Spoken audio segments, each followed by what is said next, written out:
Salut à tous les amis, j'espère que vous allez bien, c'est le droitier. On se retrouve aujourd'hui pour une nouvelle vidéo concernant la dernière journée des éliminatoires de la Coupe du Monde zone Afrique. Et le moins qu'on puisse dire, ça va être une dernière journée palpitante. Et honnêtement, moi qui pensais, parce qu'ils ont élargi le nombre d'équipes qualifiées pour la prochaine Coupe du Monde, que ça allait être beaucoup plus facile pour les grandes nations du foot africain, eh ben je me suis trompé totalement. Parce qu'on le voit aujourd'hui, jusqu'à la dernière journée, il y aura du suspense. Et c'est tout ce qui fait le charme du football africain. Alors quand ça ne va pas, nous sommes les premiers à pointer du doigt sur ce qui ne va pas, à juste titre. Ça peut manquer parfois d'infrastructures, parfois d'argent, ça peut manquer aussi parfois de talent dans certaines sélections. Les instances du football africain ne sont pas toujours bien dirigées. Et il y a une chose qu'on ne pourra pas reprocher au football africain ces dernières années, c'est que c'est divertissant. S'il y a du suspense. On l'a vu lors de la dernière CAN. À chaque éliminatoire, que ce soit pour la CAN ou la Coupe du Monde, il y a du spectacle. Aujourd'hui, on voit qu'il n'y a plus un énorme écart, un fossé comme il pouvait y avoir il y a certaines années entre les grandes nations du football et entre guillemets les plus petites nations. Aujourd'hui, on voit des équipes comme le Bénin, le Togo, le Gabon, et poser des problèmes aux grandes nations dans leur groupe, à l'image de la RDC qui pousse le Sénégal jusqu'à la dernière journée sur ses retranchements. Et ça prouve l'évolution du football africain et que les équipes africaines aujourd'hui travaillent très bien. Et la preuve est devant nos yeux aujourd'hui. Le Sénégal n'est pas encore qualifié. La Côte d'Ivoire n'est pas encore qualifiée, le Ghana n'est pas encore qualifié, le Cameroun est en grande difficulté pour être qualifié directement. Et c'est ce qui fait qu'on aura droit à une dernière journée incroyable. Sur les 9 groupes, 4 équipes sont déjà qualifiées. Le Maroc, l'Algérie, la Tunisie et l'Égypte. Donc on va parler des groupes où il y a encore de l'enjeu. On va commencer par le groupe B, le groupe du Sénégal bien évidemment. Je pense le groupe de la mort, le groupe le plus relevé. Franchement, les gars, pour moi, rien n'est encore fait dans ce groupe. C'est vrai que le Sénégal a fait le plus dur en allant battre la RDC chez eux au Stade des Martyrs. Et que derrière, ils ont confirmé cette victoire-là contre le Soudan. Mais ça serait une grosse erreur des Sénégalais de penser inconsciemment dans leur tête qu'ils sont déjà qualifiés. Surtout qu'il n'y a que 2 points d'écart entre toi et le Congo qui est deuxième. Et que eux, derrière, ils vont rien te laisser. Ils vont se battre jusqu'à la dernière journée pour te mettre en difficulté. Alors, faudra terminer le travail à la maison contre la Mauritanie, qui eux sont déjà éliminés, mais ils vont pas te rendre la tâche facile. Parce que c'est une équipe dure à déjouer, c'est une équipe dure à bouger. Le Sénégal a son destin entre ses pieds, comme on dit. Surtout qu'elle reçoit à domicile, dans son stade. La Mauritanie, c'est une équipe qui te pose des problèmes quand elle reçoit chez elle. Mais quand elle se déplace, c'est beaucoup plus compliqué pour elle. Les Lions doivent finir le travail à domicile. Il ne faut pas compter sur le faux pas de la RDC. Parce que eux, ils vont se battre jusqu'au bout. Mais objectivement, je pense que le Sénégal est grand favori et qu'ils vont finir premier de leur groupe et le Congo deuxième. Dans le groupe C, l'un des groupes où il y a le plus de suspense et aussi une grosse surprise avec le Bénin qui est en passe de se qualifier pour la première fois de son histoire pour la Coupe du Monde. Alors ça va être compliqué. Tout n'est pas encore fait. Surtout que le Bénin, dans le dernier match, va se déplacer au Nigeria. Honnêtement, j'ai peur pour le Bénin. Je pense que dans la dernière journée, ils vont craquer. Surtout qu'ils affrontent le Nigeria qui, eux, il y a quelques jours encore d'ici, étaient quasiment éliminés et qu'ils ont profité d'un concours de circonstances grâce à l'Afrique du Sud pour pouvoir se relancer dans le groupe. Je pense que le Nigeria est revigoré d'être de nouveau en vie dans ce groupe-là où ils étaient quasiment morts. Ils vont sûrement profiter de cette nouvelle vie pour pouvoir se relancer. Surtout qu'ils ont besoin de gagner sur un large score pour essayer de chipper cette première place au détriment des autres. Actuellement, ils ont 14 points. S'ils s'imposent contre le Bénin, ça fera 17.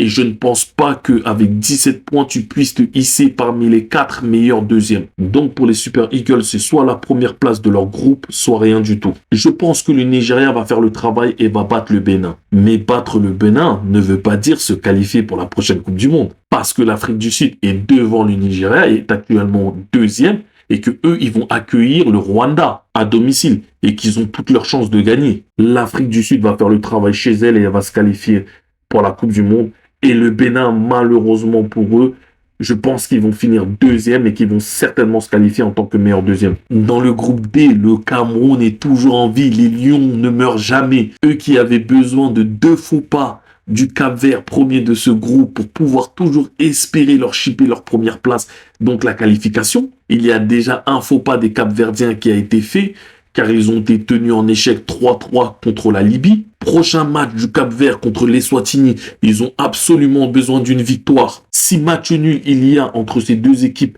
et que dans le même temps, le Cameroun s'impose à Yaoundé face à l'Angola, et ben c'est le Cameroun qui sera qualifié directement pour la Coupe du Monde. Mais normalement, je pense que le Cap-Vert va faire le travail chez elle contre l'Eswatini, qui est l'une des équipes les plus faibles du continent. Surtout quand on voit que le Cap-Vert s'est fait clairement voler.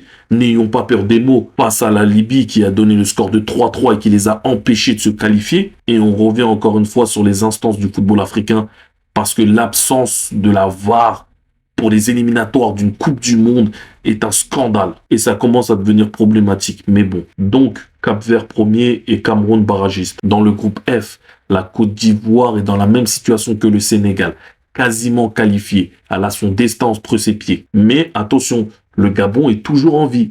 Le Gabon va tout faire pour mettre la pression sur la Côte d'Ivoire. On l'a vu sur le dernier match des Gabonais contre la Gambie où ils étaient en grande difficulté, mais où ils ont eu un mental incroyable et qu'ils avaient un joueur vraiment au-dessus de tout le monde qui était Aubameyang, qui a claqué un quadruplé, qui leur a permis de s'imposer difficilement. Ça prouve que vraiment ils ont un mental et qu'ils ne lâcheront pas et qu'ils vont tout faire pour se battre jusqu'à la fin. Ils vont affronter le Burundi, une équipe qui est assez prenable, même s'ils devront faire sans Aubameyang qui a pris un carton rouge. C'est un match à leur portée. Du côté ivoirien, tout n'est pas parfait. Dans le jeu, on voit qu'ils ont encore énormément de mal. On aimerait voir plus de créativité au vu des talents offensifs qu'ils ont. Mais ils sont là, ils restent solides.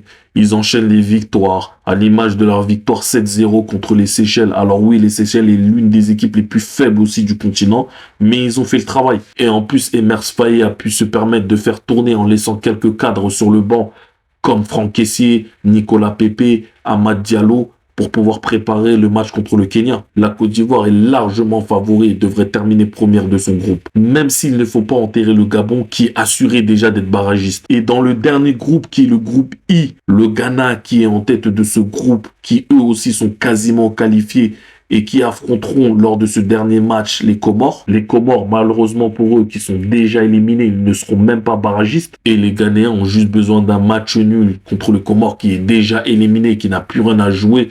Je pense qu'ils vont assurer ça. Par contre, là où il y aura encore plus de suspense, les gars, c'est pour les meilleurs deuxièmes. J'ai une pensée pour les Burkinabés parce que j'ai mal pour eux. Ils viennent de perdre 6 points avec la nouvelle règle mise en place due à la non-participation de l'Érythrée qui a déclaré forfait pour ses éliminatoires. Ce qui fait que dans le groupe E du Maroc, il n'y a que 5 équipes. Alors, il n'y a pas eu de match contre le 6e du groupe. Alors, ils ont mis en place dans tous les groupes le match contre le dernier du groupe a été annulé pour rééquilibrer le nombre de matchs et aussi le nombre de points à prendre. Ce qui est logique selon moi.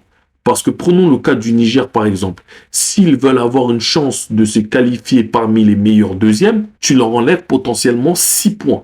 Parce qu'ils n'ont pas de 6e équipe. Ils ne sont que 5. Contrairement aux autres groupes qui sont 6. Donc c'était normal de rééquilibrer les groupes et de supprimer le match du dernier de chaque groupe. Mais ça aurait dû être mis en place dès le départ. À l'annonce de l'Érythrée et de son désistement de la compétition, ils ont dû mettre ça en place. Parce que le Burkina Faso peut se sentir lésé. Eux qui étaient deuxièmes dans ces barrages derrière le Gabon, avant cette mise en règle, aujourd'hui, avec cette mise en règle-là, se retrouve 6e.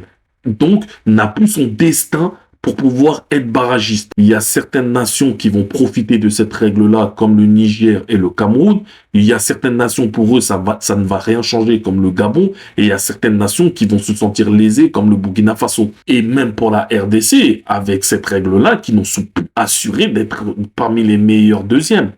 Donc, je pense que cette règle-là va faire beaucoup parler. Mais hormis ça, je pense que ça va être des barrages exceptionnels.